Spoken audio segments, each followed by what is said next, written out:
Let's step aside from the main project and try to solve a side problem. It will be useful to us for coloring our rectangles. So, this task is a spiral matrix.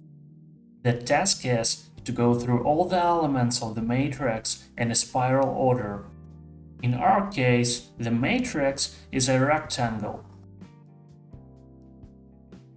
This is a generator function.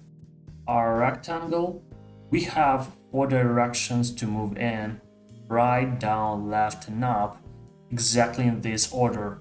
Initially, we are going to the right from the coordinate 0 and 0. Since the rectangle itself also has coordinates, we are summing them up. We also have the boundaries for our rectangle. While the counter is less than the total number of elements, we are yielding the coordinates. The next time the function is called, the code will execute from here, incrementing our counter. And the most interesting thing is, we're choosing the direction for movement. Initially, we are moving to the right until we hit the border.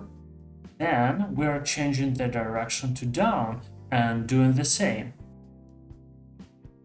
Then left. Finally up.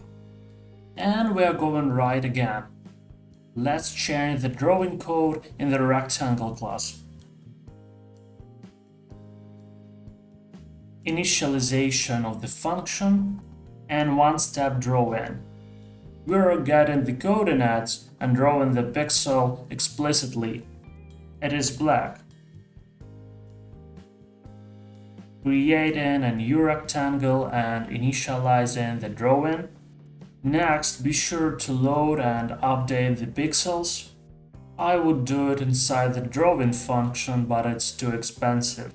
And we are drawing 10 pixels at a time. Let's try this code. Wow, it looks very strange. We can apply a background to monitor the process. That's what's happening, and I seem to know what the reason is.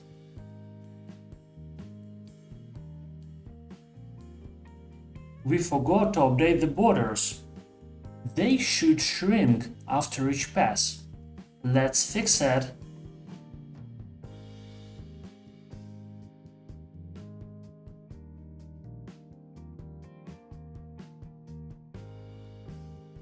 It looks right. We can remove the background. And let's make it faster. That's right. Now we have an opportunity to color our rectangles in our own way. And that's it.